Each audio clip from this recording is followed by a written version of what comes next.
So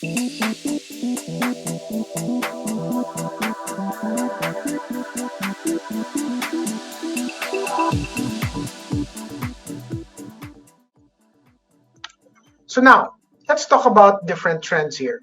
There are three different types of trend directions. We have an uptrend, a downtrend, and a sideways trend. Now, an uptrend is simply upward moving markets that you see here. How would you know? Let's define what an uptrend is.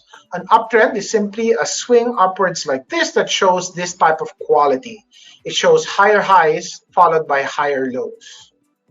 High followed by a higher high, and higher high, low followed by a higher low, and a higher low.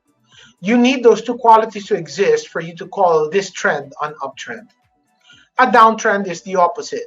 You will see now lower highs followed by lower lows. Here are those lower highs, and here are those lower lows. So you put them together, if you see them together, then you know that you are in a downtrending environment.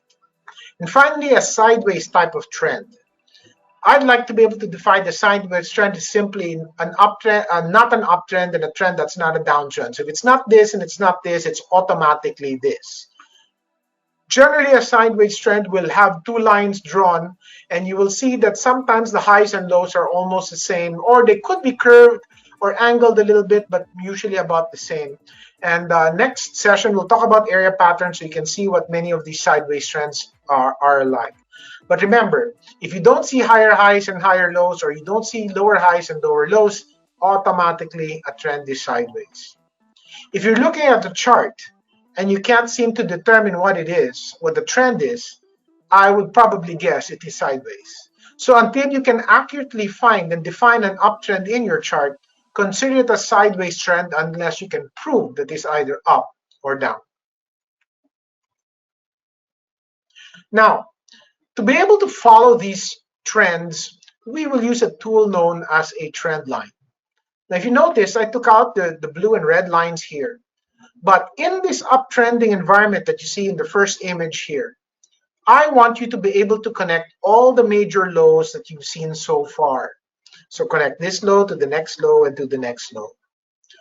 When you connect these lows together, you connect them with a line, and this line that you've used is known as a trend line. In an uptrend, the trend line is drawn by connecting all the major lows. In a downtrend, your trend line is drawn by connecting all the major highs. Please don't forget this distinguishing factor. Remember, in an uptrend, it's the lows that you connect. In a downtrend, it is the highs that you connect. The reason for that is simple. In an upward moving market, you ask yourself, what is the controlling element? The controlling element is the element of demand, the people who are buying the market. They are the one ushering the price upwards. Therefore, it is that trend line that you want to mark out because you want to know where these buyers are at any point in time. In a declining market, you will see that you will connect the highs because it's the high points where the seller stands. So all these highs are where selling intensity is the strongest, and it successfully turned prices back down after a recovery. So by connecting them through a line, by tops through a line, you know exactly where that seller will be, and you know where he will be in the future if you were come to extend that trend line out. And now you can only guess why trend lines become important, because they have the ability to show you where a turning point could be and where it could be later on. And that's why understanding how to draw trend lines becomes very important. In a sideways market, you will have to draw two trend lines, one on top and one on the bottom. And because you have a state of equilibrium here, where the buyer and the seller are pretty much in equal force. And so what you want to do in a sideways market is do what we call range trading. You've identified the low and high bands, and you will be buying this closer to the low after a rebound, and you will take some profits either on the way up or just after it starts to bank downwards. I would prefer you do it on the way up. So at least you can secure your ability to take some profits. Sometimes in a consolidation like this, when prices fall down, they fall down relatively fast and they fall down without too much volume. It might be very difficult to sell heavy positions that you currently are holding. In an upward moving market like this, you have one job. Your job is to look for an opportunity to buy, not an opportunity to sell. right? So let's do entry conditions first. So our primary purpose is to try to see how I'm going to make money here, and that means buying this at the most optimum area, and that will be from here, not up here. You want to buy it on the way down or as soon as it rebounds off your support. Just like this is the appropriate entry point. Now, why, you might ask? Why isn't it good to buy here or here? Well, the reason is because of your ability to sustain yourself in there.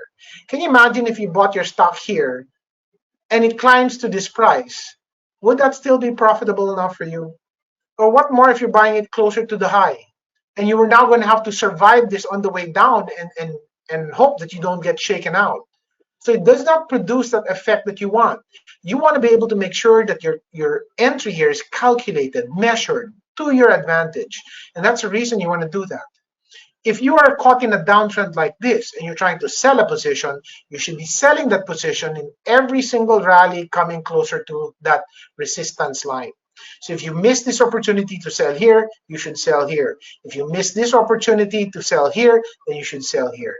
Try not to be selling prices when they're falling down like a rock, because it is emotion guiding that hand. And you want to sell this into the rally so at least that you can recover a bit of the loss that you've had, and the volumes that are trading in that rally will be much more accommodating to the size that you're currently holding.